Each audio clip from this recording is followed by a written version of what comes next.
please stand for the Pledge of Allegiance? I pledge allegiance to the flag of the United States of America and to the republic for which it stands, one nation, under God, indivisible, with liberty and justice for all. Leslie, roll call please. Caitlin, Absent with notice. Guitar, Here. Kleinert, Woodkey, Here. Mayor Booms. Here.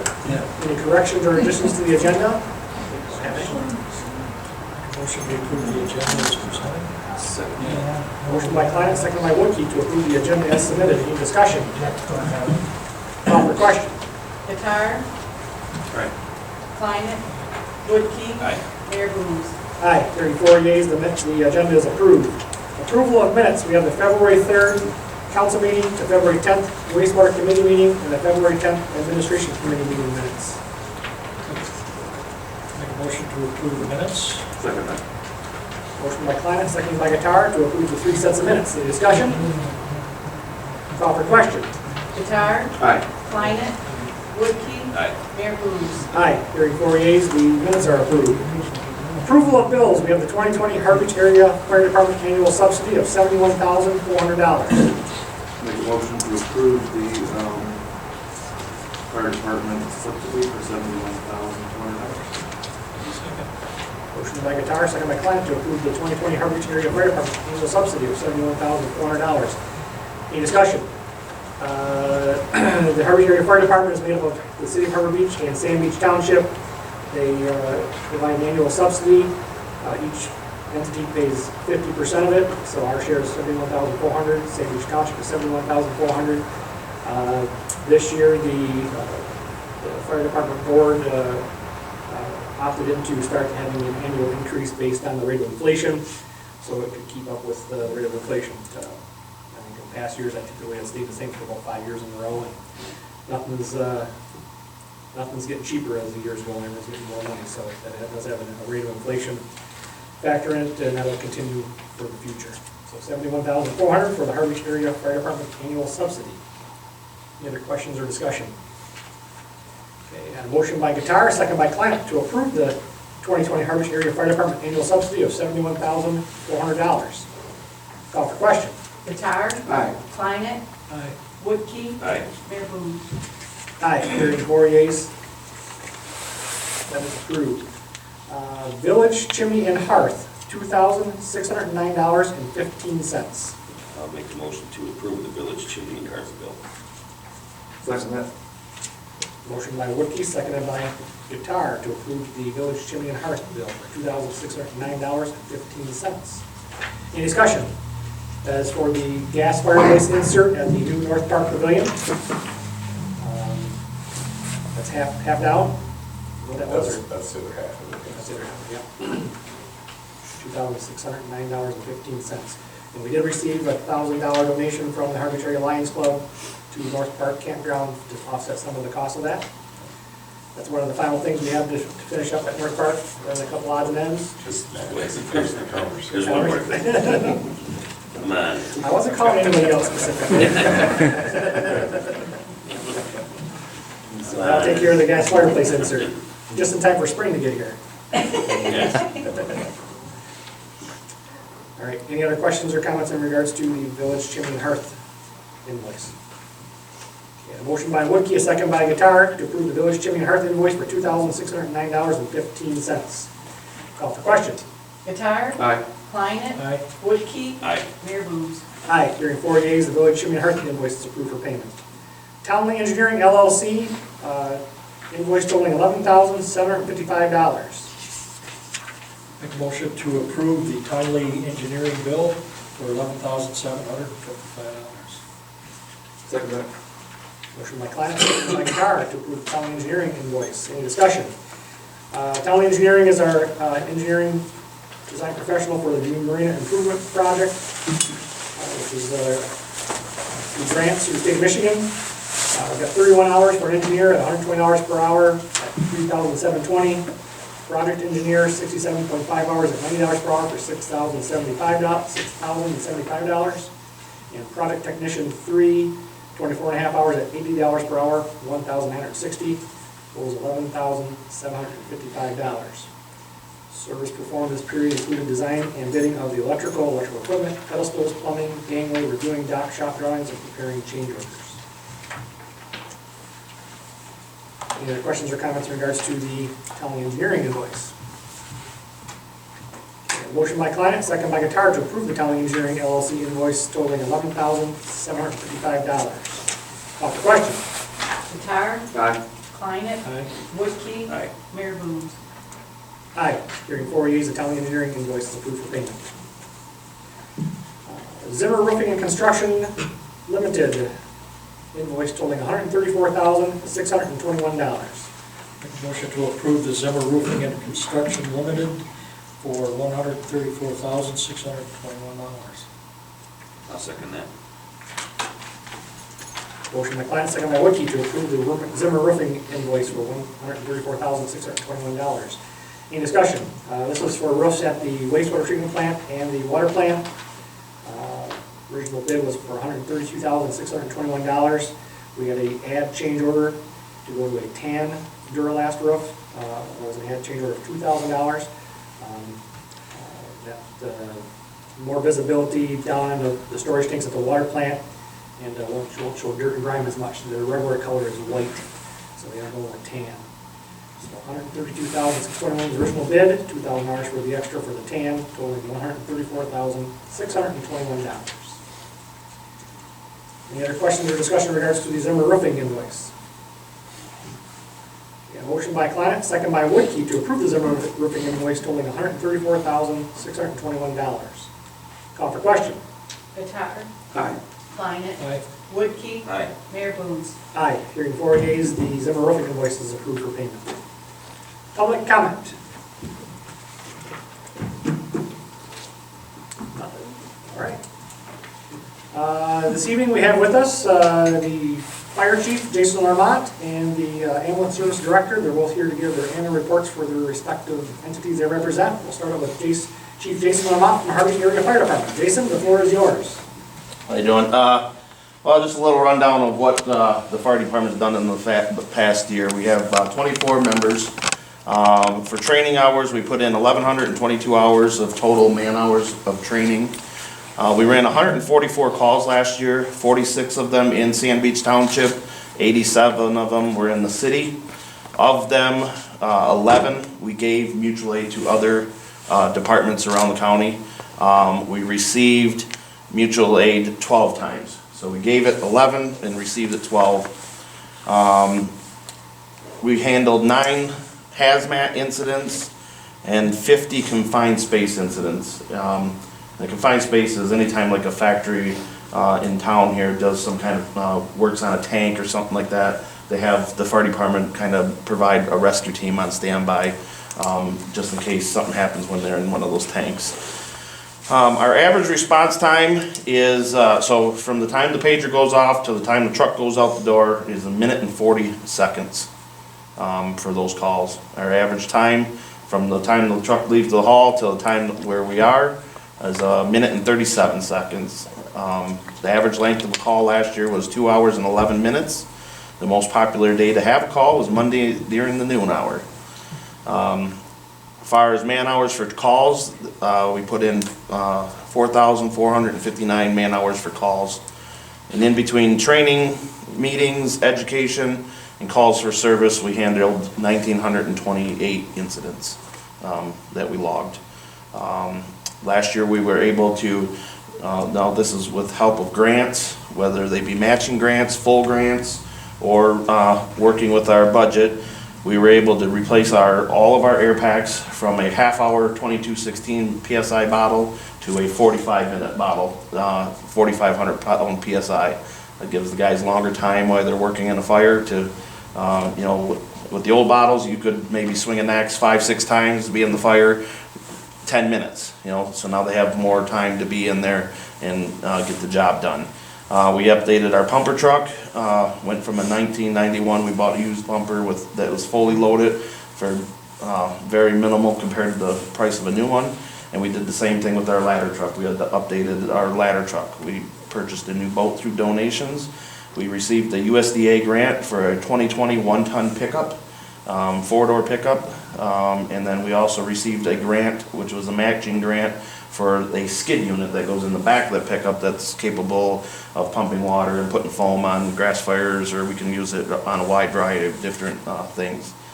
We also, the firefighters also bought on their own a fire extinguisher prop. So now we can safely go around and teach fire extinguisher classes where it's actually a live fire with safety features that the people can do fire extinguishers, knock the fire down, and it's got basically a dead man switch that we hold as we're teaching it, and we can set the fire to go longer or shorter or kill it if there's something going on. We've lowered our fire rating, which is a national insurance rating. We were at a 5, we went to a 4, which is pretty much unheard of for a volunteer fire department, and that's just by doing our training and doing our pre-planning and doing our public education and having this, equipment that we have. There's probably not another 4 fire department that you'll find that's a volunteer fire department, truly about like we are. So, and as always, most time I'm there in the day. If anybody has any questions, feel free to stop by. I'll show them anything that answer any questions. If they want a tour, we're there, and we're always trying to make it better and see what we can do for the public. We do a scholarship now to anybody that may be going into the community service of nursing, fire department, whatever, through the high school. So just trying to get support the community. They support us. So, but nobody has any questions. That's all I have. So I just want to comment on the response time. From the time you get the call, the truck is leaving. That's a pretty impressive response time for a volunteer fire department as well. With a small community, you guys aren't too far away from the fire hall most of the time anyway. And then the hazmats, I want to touch base on the hazmats. You responded to nine hazmats. yes, But that's county-wide, right. Yeah, so just, we're the county hazmat team based out of Harbor Beach, and we have members from other fire departments on that hazmat team. Yep. correct? So and when we're dispatched, we're just not dispatched to go somewhere else. That department has to request us. So it's a mutual aid thing, but that department we don't go into somebody else's territory without them requesting us, just like a house fire. So, but we do provide service, for the whole county. We would do that for a house fire too if they needed us, for our aerial or whatever. So. All right, so anybody have any questions for Jason? All right, if not, thanks, Chief. I know you got to go do training right now, so you're welcome to leave. Thanks, Jason. All right, next we have Warren Ramsey with the Eastern Hearing Ambulance Service. Warren? Evening. 41 years ago, we started the Eastern Hearing Ambulance Service, January of 1979. That first year, we did 183 ambulance calls. This past year, we did 703. And back then, we had 1 ambulance. Today, we have 3. So there's quite a bit of difference. No reason why. It just happens to be people use the 911 quite a bit, and we do get many more calls. 2019 was actually 123 calls less than 2018. We had a very busy year, 820 some calls in 2018. And again, no rhyme or reason, just whatever's happening. Talked to the hospital CEO here, and there were less patients in 2019, which comes down to us as well, having less calls. So there's obviously a parallel there that we both end up utilizing. 37% of the time we're on transfers out of this area. We're transporting folks from Harbor Beach Hospital to a higher level of care. In cooperation with the hospital, they send nurses or paramedics with us to do those kinds of transfers. Typically, most of them are in the middle of the night. Fortunately, we have enough people on staff that are willing to get up at, like this morning, 2:30 this morning, we have transferred Fort Huron in that snowstorm, and they got back to town about 7 a.m. Just because of the weather. But we have about 23, 24 volunteers that work with the service. We're all licensed. We're all approved by the state of Michigan. Ryan and I are instructor coordinators for the state of Michigan, so we are able to keep our staff trained and current and licensed. Every 3 years they need to have 30 credits. We teach a class every month, the last Tuesday of the month, and they can get 2 or 3 credits towards that 30 they need at the end of the 3-year time frame. So if they come to half our meetings through the course of the year, by the end of 3 years, they'll have enough credits to get renewed without any difficulty whatsoever. Where do we take patients to? Well, typically 36% of our patients go to Hart Beach Hospital, 6% go to here in McLaren Thumb and Bad X. The next hospitals that we go to, 13% of the time we go to Saginaw, either Covenant or St. Mary's, and also 13% of the time we go to Port Huron. So it's kind of split up between Saginaw and Port Huron as to where most of those transfers end up going. And then we do go to Ann Arbor, Detroit, you name it, Grand Rapids, Lansing, we've gone all over the state of Michigan. I think last year we put on about 95,000 miles on our 3 vehicles. So it's kind of a lot of miles that we put on, like I said, most time in the middle of the night. The days that we're the busiest are Tuesday, and then Thursday, Friday, Saturday. They're all equal as to how many calls we have those 4 days. So it's kind of a busy time on the weekends typically, when no one wants to go anywhere. We're on the road going someplace. 2 of our vehicles are specific for transfer out of town area. We have to have 1 vehicle on call in town all the time for 24/7 emergency calls.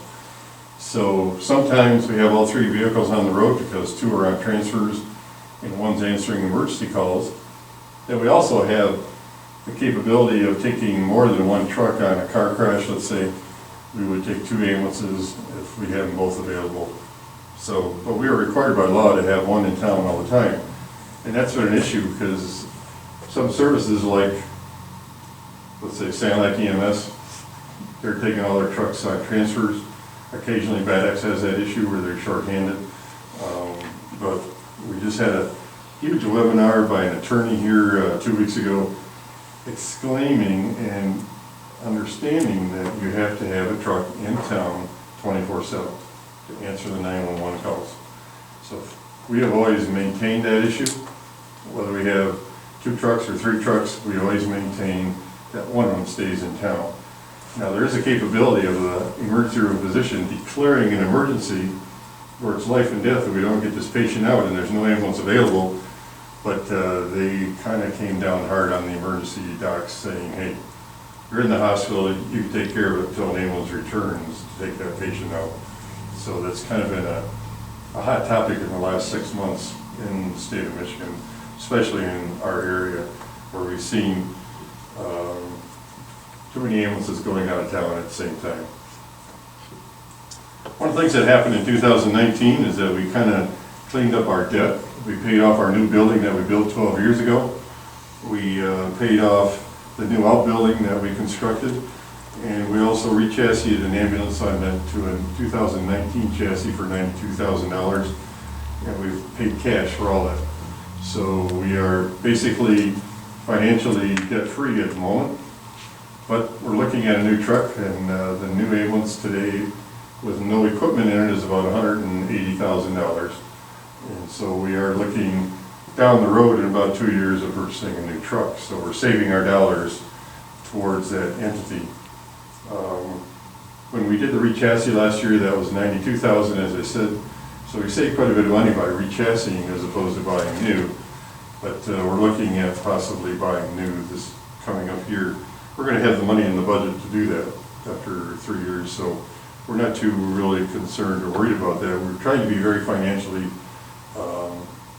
on target so that we're not overspending our budget. And last year our budget was $379,000, and I think this year we're going to be approaching $400,000 pretty easy. But we're setting aside funds for the purchase down the road. We have about 20, like I said, 23, 24 volunteers right now. We have 2 people in the current EMT class, which is 400 hours of classroom plus they have to go to Beaumont Hospital to do emergency room work, and then they ride along with us for a while. And then they take state exam, and then if they pass, they can be on service. So it's quite a commitment to take the class, go through all this training, and then hopefully pass the exam so that they can be licensed to be on the service. And unfortunately, only about 78% of the people pass the exam, so that's kind of a downer. And you got to be computer and Booksmart to take the exam because it's on the computer. So it's kind of we do a lot of training to help those people and trying to read between the lines of the exam and pass it. So they're part of that 78%. We really work hard with these people to make that happen. So we have 2 people in the class right now. The fire department, I think, has 3 people in that class. So hopefully together, those 5 will eventually come on board with us and help us maintain and sustain around the 25 number as people do retire and leave town and things of that nature over the course of time. The most active age group that we haul people around in is from 60 to 85. And the 60 to 75 age group is really an age group that we pick up a lot. So when I pick up people that are younger than me, I feel pretty good about it. But yeah, that happens. Let's see. Today we had our state inspection. The outcome's from Ludington, actually, but she's from the state of Lansing. Spent an hour and a half going through our agency book. And the agency book is my responsibility. Ryan and I work that together. Whereas there's policies, training records, driving records, all the stuff is in a notebook about yay thick of requirements from the state of Michigan. And she went through that book with us today and we passed with flying colors. Next year, she'll actually come back and go through the trucks and make sure we have this list of 80-some items on our trucks, all 3 vehicles, that they're all will comply with the state of Michigan, what the requirements are, and go forward with that. So we have a lot of things that happen. We teach CPR class to probably close to 400 people a year. We just finished doing the Harvard Fire Department actually last week. We're doing Port Hope and Sherman Fire Departments in the next couple of weeks. We do most of the daycare, and then the month of April we're going into Dow or Cortell.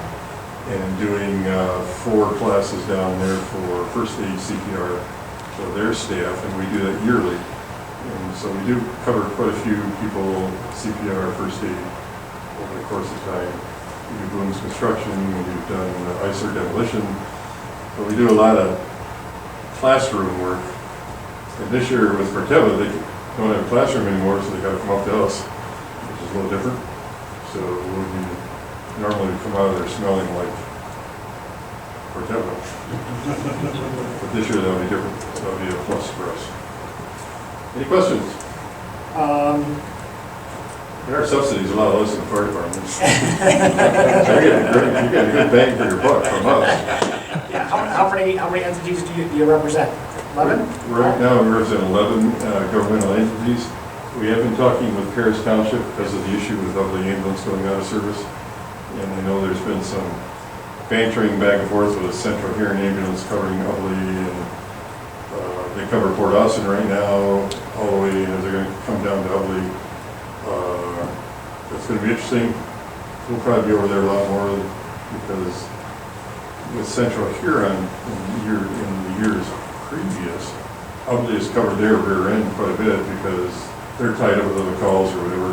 So Ubley goes into Vadex to take up the slack. But it looks like, are we going to be coming in there? We don't really know yet. We're a little concerned about Ubley going out of business, and it's going to create a hole. Somebody's got to fill it. And we have talked with Paris Township saying, we'll be happy to cover your territory or your township if need be. So we may have 12 units coming shortly. That was the question I was getting to. Yeah, we're a little concerned about Ubley. They don't have many calls. They have like maybe 175 a year down there, but a lot of that's in Sand Lake County. Well, now Sand Lake EMS is coming up to the county line taking care of that, and so that's going to be less calls for Bingham Ambulance. So how do you financially support an ambulance and a crew 24/7 in Ubley? We know they're not covering Port Austin like people think they are, so we're just trying to make it happen. Whatever works, we'll be glad to help out. All right. Any other questions for Warren? All right. Thanks a lot, Warren. Yep, you're welcome. You're welcome to stick around, or you can. Oh, yeah. Nothing else to do. Okay, nothing else to do, right? All right, moving on. Unfinished business, there is none. New business, resolution 2020-05, approving contract for biosolids hauling for the wastewater treatment plant.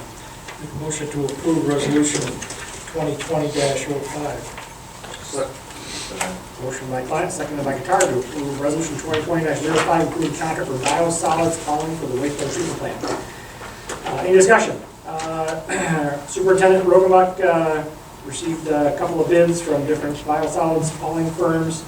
The low bid was from Michigan Agribusiness Solutions, the same company that we contracted with for the last 3 years. They have a price per gallon for 2020 is 5 cents, 2021 is 5.3 cents, 2022 is 5.6 cents, along with a $7,500 per haul sampling fee. We've had good service from them over the last 3 years and look forward to continuing the service here for the next 3 years. Michigan Agribusiness Solutions of Saginaw, Michigan. Any questions or comments in regards to resolution 2020-05? A motion by Clement, second by Guitar to approve resolution 2020-05, approving contract for biosolids hauling for the wastewater treatment plant. Call for question. Guitar. Aye. Klein. Aye. Woodkey. Aye. Mayor Booms. Aye, hearing 4 yeas, resolution 2020-05 is approved. Resolution 2020-06, approved notice of public hearing for 2020-2021 budget. I'll make a motion to approve resolution 2020-06. Second. Motion by Woodkey, seconded by Guitar to approve resolution 2020-06, approving notice of public hearing for 2020-2021 budget. Any discussion? Our year end is coming up here, March 31st. Michigan law requires that a public hearing be scheduled for the purpose of discussing the adoption of the city's budget and proposed millage rate. Public hearing for the City of Harbor Beach's 2020 to 2021 budget and proposed millage rate has been scheduled for March 2nd, 2020 at 7 o'clock p.m. for the regular council meeting. March 2nd, 2020 at 7 o'clock p.m. during the regular council meeting will be the public hearing for the Harbor Beach's 2020 to 2021 budget and proposed millage rate. Any other discussion or comments in regards to resolution 2020-06? Motion by Woodkey, a second by Guitar to approve resolution 2020-06, approve notice of public hearing for 2020-2021 budget. Call for question. Guitar. Aye. Klein. Aye. Woodkey. Aye. Mayor Booms. Aye, hearing 4 yeas, resolution 2020-06 is approved.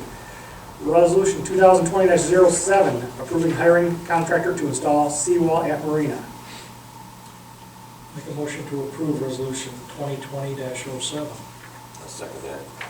Motion by Clement, seconded by Woodkey to approve resolution 2020-07, approving hiring contractor to install seawall at Marina. Any discussion? Solicited bids for the seawall at the Marina. Received 2 bids.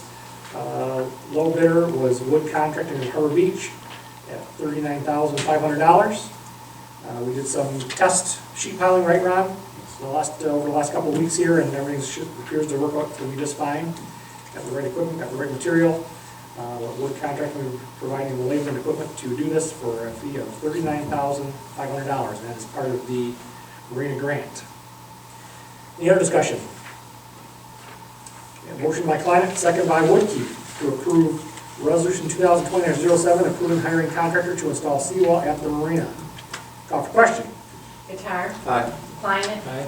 Woodkey. Aye. Mayor Booms. Aye. Hearing 4 yeas, resolution 2020-07 is approved. Resolution 2020-08, approving purchase of materials for installation of seawall at Marina.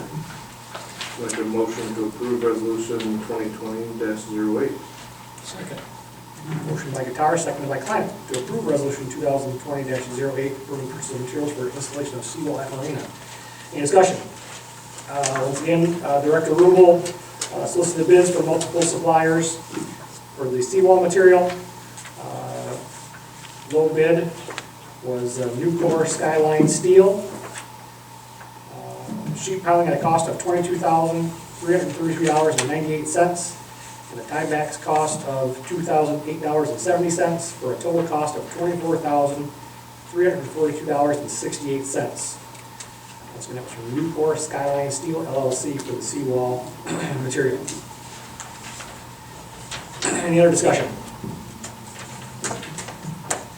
Motion by Guitar, second by Clement to approve resolution 2020-08, approving purchase of materials for installation of seawall at Marina. Call for question. Guitar, Aye. Klein, Aye. Woodkey. Aye. Mayor Booms. Aye. Hearing 4 yeas, resolution 2020-08 is approved. Resolution 2020-09, approving application procedures and application for property tax relief for the 2020 poverty guidelines. Make a motion to approve resolution 2020-09. I'll second that. Motion by Planet, second by Woodkey to approve resolution 2020-09, approving application procedures and application for property tax relief for the 2020 poverty guidelines. Any discussion? Harvey needs to approve the application procedure, including the income test, the asset test, and the attached application for property tax relief. Attached here is the procedure, the income test, and everything else. This is the first time we've ever really did this portion of it, right? We've At always- one point, we did approve an asset test, but this is probably a little bit more More in depth. in depth. This is more one thing than what we had previously, so. The assessors asked that we adopt this. More paperwork. More paperwork. So, yep, so the assessors brought this to our attention, and they suggested that we have this more in-depth application procedure and actually adopt some limits to go along with it. So it's all contained here in the application. And, for instance, the asset test, the property exemption should not be granted to any applicant whose proposed current state equalized value exceeds $40,000. And then the property exemption shall be granted to any applicant whose assets exceed $10,000 with no more than $10,000 in savings, checking, or cash. Those are the numbers that we adopted. Everything else here is basically boilerplate paperwork here that is approved to basically comply with the state's requirements. Are there other questions or discussion? Okay, a motion by Client, second by Woodkey to approve resolution 2020-09 approving application procedures and application for property tax relief for 2020 property guidelines. Call for question. Guitar. Aye. Klein. Aye. Woodkey. Aye. Mayor Booms. Aye, hearing 4 yeas, resolution 2020-09 is approved. Resolution 2020-10 approving 2020 poverty guidelines. Make a motion to approve resolution 2020-10. Second that. Motion by Guitar, seconded by Woodkey to approve resolution 2020-10 approving 2020 poverty guidelines. Any discussion? This one here we've done every year, same thing pretty much every year. The poverty guidelines change, we have to approve it annually. This is set by the treasury. Set by the Department of Treasury. And poverty guidelines, size of family for one is 12,490, family of two is 16,910, family of three is 21,330, family of four is 25,750, family of five is 30,170, family of six is 34,590, family of seven is 39,010, and with eight is 43,430, with each additional person, $4,420 per person. So, federal government establishes the income standards and we approve them. Any other discussion? Okay, a motion by Guitar, second by Woodkey to approve resolution 2020-10 approving 2020 property guidelines. Call for question. Guitar. Aye. Klein. Aye. Woodkey. Aye. Mayor Booms. Aye. Hearing 4 yeas, resolution 2020-10 is approved. Council reports. Kevin. I have one this week. Al. Guess I would just like to have an official response to the trees. I mean, everybody's hearing about that, and All right. So if you haven't noticed, going through downtown, our trees are all cut down. If you're early enough, I let the cat out of the bag and we're replacing them with parking meters, but that was not true. That was. But no, we are replacing them. We have several of them that were overgrown. We have several of them die over the past several years. We replaced them with smaller ones.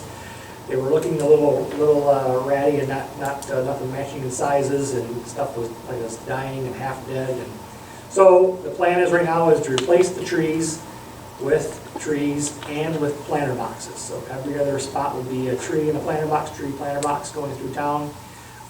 Some of them were so overgrown they were growing into the metal grate around the bottom. So the DPW's got time this time of year to do that, so they were cutting them down. They still have the stumps there yet, so everybody can still see them, but Yes, that's what's going on. So, come springtime, those will be getting replaced, and our downtown will hopefully be back in shape by then, so. But that's what's going on with the trees. Thank you. It has been talked around, we've been talking about for about a year now, or maybe a little longer, it was brought up, and we decided to finally pull the trigger and just take care of it, so. Yeah, you'll see some changes in town here this spring. Anything else, Al? No, that's it. All right, Matt? I have nothing. Okay.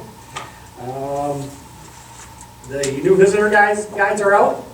Of course, you just drive around the town, if you look around, we've got one of the busiest visitor guides in the area here in Harbor Beach. We've got good sponsors on the inside, local sponsors, and a lot of things to do throughout Harbor Beach, and these are available here at City Hall, Yeah.